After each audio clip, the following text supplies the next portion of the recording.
ওই ডায়েরিটা যখন পড়ে ফেলে তখন থেকে আমার ভিতরে একটা জেদ কাজ করছে যে আমি ভবিষ্যতে একটা হলেও বই বের করব। আসসালামু আলাইকুম প্রিয় দর্শক, সাহিত্য সাময়িকী অনুষ্ঠানের পক্ষ থেকে আপনাদের জানাই শুভেচ্ছা। আজকে আমাদের সংযুক্ত হয়েছেন কবি অধরা আলো। আমরা এখন কথা বলবো অধরা আলোর সাথে। আসসালামু আলাইকুম, কেমন আছো? ওয়ালাইকুম আসসালাম, আলহামদুলিল্লাহ ভালো আছি। অধরা আলো একাধারে কবি, গল্পকার, প্রবন্ধ নিবন্ধ লিখছে। এখন আবার তার নতুন উপন্যাস আসতেছে। আজকে তার সাথে আমি ডিটেলস তার জীবনের অনেক কিছু আমরা জানবো। কবে থেকে লেখা শুরু করলে? না, আমি যখন ক্লাস 10-এ পড়ি তখন থেকে টুকটাক লেখালেখি করি। আর আমার প্রথম কবিতা প্রকাশ হয় হচ্ছে আমাদের স্কুল ম্যাগাজিনে। প্রিয় দর্শক, প্রায় লেখকেরই তার লেখা শুরু হয় স্কুল ম্যাগাজিন বা দেয়ালিকা, তার বিকল্প হয়নি। অধরা আলো কয়টা বই বের হয়েছে?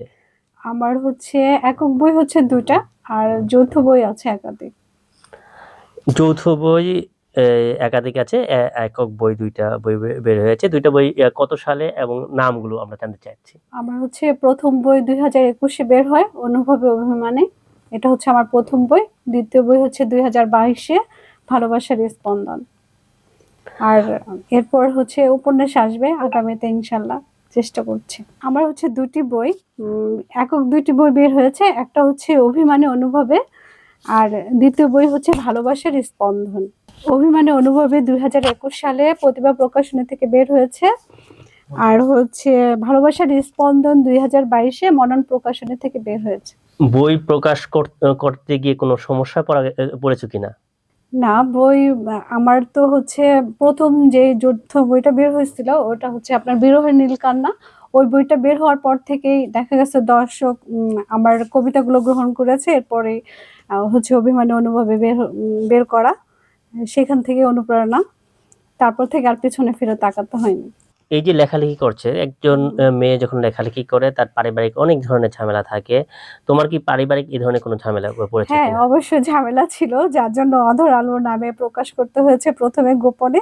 আসলে তখন কেউ জানতো না। যখন বইটা মার্কেট পেয়েছে তখন দেখা গেছে চ্যানেল আইতে, এটিএন বাংলাতে, এগুলাতে যখন সাক্ষাৎকার দিয়েছে তখন হচ্ছে আমার পরিবারের সবাই ধীরে ধীরে জানছে। এখন সবাই সাপোর্ট করে। লেখালেখির সৃজনশীলতা আমাদের আদিকাল থেকেই চলে আসছে। যেখানে বাংলা সাহিত্যের যেগুলো, বেগম রোকেয়া সাখাওয়াত আমাদের এই সাহিত্যের একজন অগ্রপথিক নারী। তার সময়ে দেখা যাচ্ছে তার হাজবেন্ড তা খুবই সহযোগিতা করেছে। বর্তমান যারা লেখালেখি করছে তাদেরও সবাই এই ধরনের সাপোর্ট পাচ্ছে, পরিবারের অনেক সাপোর্ট পাচ্ছে। কারণ নারী সেই জায়গাটায় এসে উপস্থিত হতে পারেনি, আমাদের সমাজের সেই স্টার্টিং এর যে জায়গাটা সেটা তারা গ্রহণ করতে পারেনি, এবং যারা গ্রহণ করতে পেরেছে তারা তাদের পরিবারের সাপোর্ট নিয়ে এই গ্রহণগুলো করছে। তুমি কি তোমার প্রথম কবিতা কখন প্রকাশ হয়েছে, কোন পত্রিকায়? প্রথম কবিতা প্রকাশ হয়েছে 1995 সালে, প্রথম আলোতে। তখনও আমি আসলে ফ্যাক নামে বের করেছিলাম, হাসনা হেনা নামে। আমার প্রথম কবিতা ছিল রাখাল ছেলে। তাহলে তোমার হ্যাঁ, কয়টা ফেক নাম আছে? না, তখন তো আসলে ওইভাবে বুঝি নাই, ছোট ছিলাম। দেখা গেছে এই নামটা অনেক পছন্দ ছিল, তো হাসনা হেনা ফুলটা খুব পছন্দ করতাম আমি সেই সময়টা। তো ওই হাসনা হেনা নামে আমি তখন প্রথম আলোতে আর কি কবিতা দিয়েছিলাম। শুধু কি হাসনা হেনা, না আরো কিছু নাম আছে? না না, ওইটাই শুধু হাসনা হেনাই ছিল। আচ্ছা। আর সেই কবিতাটা ছিল রাখাল ছেলে, আমার প্রথম কবিতাটাই। ওই কবিতাটা কি মুখস্থ আছে?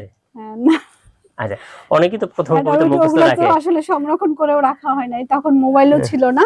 কিন্তু স্কুল ম্যাগাজিনে আমার ওই প্রথম কবিতাটাই তখনই আমার স্কুল টিচাররা বলেছিল যে তুমি যদি লেখালেখি করো ভবিষ্যতে অনেক ভালো করতে পারবা। আসলে সেটাই ছিল আমার অনুপ্রেরণা। লেখালেখি করার জন্য কি মার খাইছো কখনো? হ্যাঁ, মাইর খাইছে একবার আম্মুর হাত থেকে।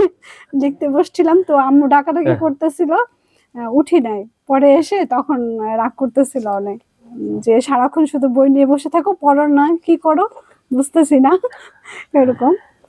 তারপর থেকে আসলে আমাকে কখনো পড়ার জন্য বলতে হয় নাই, তো টেবিলে বসে থাকলে ভাবতে পড়তেছি। পরীক্ষার খাতা কি কবিতা লিখছিলে কখনো? না, পরীক্ষার খাতায় কখনো কবিতা লেখা হয় নাই, কারণ আমি মানে পড়াশোনায় অনেক বেশি মনোযোগী ছিলাম। তো স্কুলে সবসময় প্লেজের মধ্যে থাকতাম, আমাদের সময় 1 থেকে 3-এর মধ্যে থাকার চেষ্টা করতাম সব সময়। তো কখনো খাতার মধ্যে এইভাবে লেখা হয় নাই।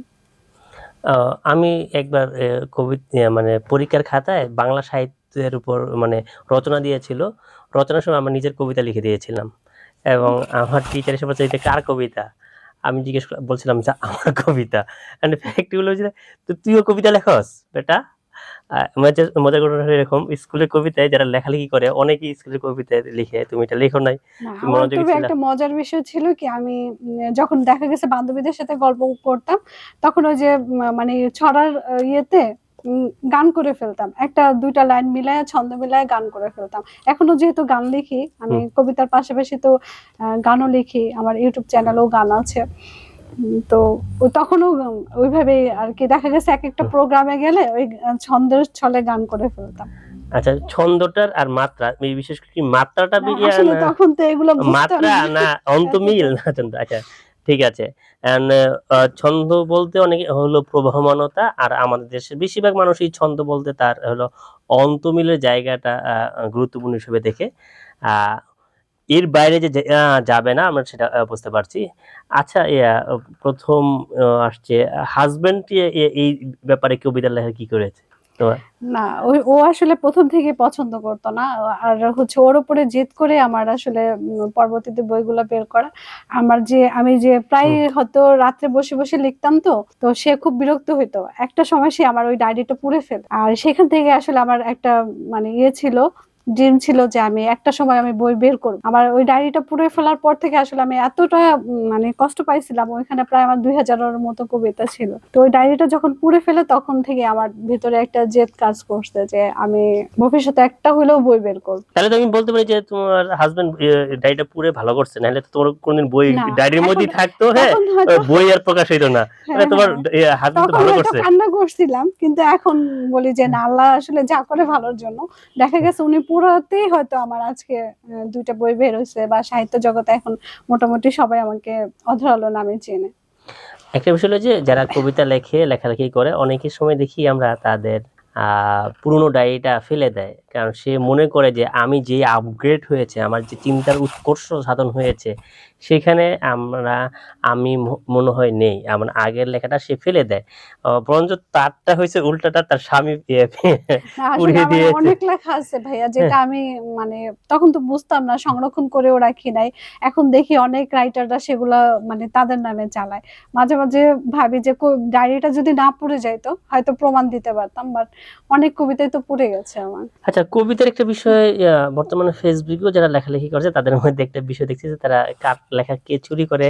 আমার এটা মনে থাকে না আসলে কে কারটা চুরি করে কি করে। হ্যাঁ, এই এই বিষয়টা আমাদের সময় চর্যবৃত্ত বলতো আগে, হ্যাঁ, মানে ওটার মতো করে লেখা, হ্যাঁ, এখন নাকি সরাসরি চুরি করে, মানে লেখা সহজ হওয়ার কারণে। হ্যাঁ, এই বিষয়টা তুমি কি মনে করো যে চুরিটা কি? নজরুল একটা কথা বলেছিল যে সমুদ্র থেকে এক ঘটি জল যদি কেউ নিয়ে যায়, সমুদ্রে কি আসে যায়। তা এখন কি না, আসলে চুরি করলে ভাইয়া সেটাকে আমি খারাপ বলি না, কারণ ওনার পছন্দ হয়েছে দেখেই তো হয়তো উনি নিয়েছে। আর উনি তো আমার জ্ঞানটা চুরি করতে পারবে না। উনি ওটা চুরি করেছে ঠিক আছে, কিন্তু ওইটা ওনার ভুল। উনি ওনার মেধা দিয়ে আগাইতে পারতো, কিন্তু আরেকজনের মেধা নেওয়াটা হয়তো ঠিক না। বাট আমারটা নিয়েছে বলে যে আমি আহ, মানে ওটার জন্য তাকে খারাপ বলবো তা না। আহ, আমার মেধা তো সে চুরি করতে পারবে না। গুরুত্বপূর্ণ কথা হলো যে মেধা চুরি করতে পারবে না, মেধার জায়গাটা ভিন্ন, এবং সৃজনশীলতার যে জায়গাটা আমরা দেখতেছি, হ্যাঁ, সেটা হলো যে তার অফুরন্তই বলা যায়। হ্যাঁ, কারণ সে সবসময় রিকভারি করে তার জ্ঞান পাঠের জন্য। তুমি পাঠের বিষয়টা একটু আসি, তুমি কি ধরনের বই পড়ো? আমি হচ্ছে ছোটবেলা থেকে উপন্যাস পড়তাম বেশি, হুম। হুমায়ুন আহমেদের, তারপর হচ্ছে ইমদাদুল হক মিলনের, সত্যেন্দ্রনাথ দত্তের, ওনাদের বইগুলো আমি 95 থেকে অনেক পড়ছি। হুম। ওনাদের বইগুলাই বেশি পড়া হয়েছে আমার।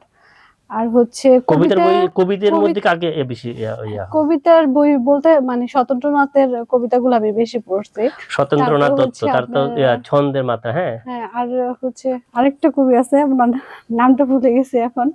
মানে প্রায় অনেক কবিতার বই বেশি গিফট পাইতাম বান্ধবীদের কাছ থেকে, ওগুলাই পড়া হইতো। এখন হয়তো মনে নেই আচ্ছা, এতটা না। আমাদের উচিত হলো যে পরিকল্পিতভাবে পাঠ করা। আধরা আলোর কাছে আমরা কথা শুনলাম, তার জায়গা থেকে বললাম, তার সে সামনে উপন্যাসও লিখতে চাচ্ছে। আমরা পাঠের জায়গাটা দেখলাম, তার পারিবারিক অবস্থান থেকে জানলাম। আশা করি এই বিষয়গুলো ওভারকাম করে আমরা আগামীতে আরো ভালো লেখালেখি করবে। প্রিয় দর্শক, আমরা অধরা আলোর সাথে কথা বললাম, তার কবিতা শুনলাম। অন্য কোনো কবিকে নিয়ে আগামী পর্বে হাজির হব। ততক্ষণ আমাদের সাথে থাকবেন।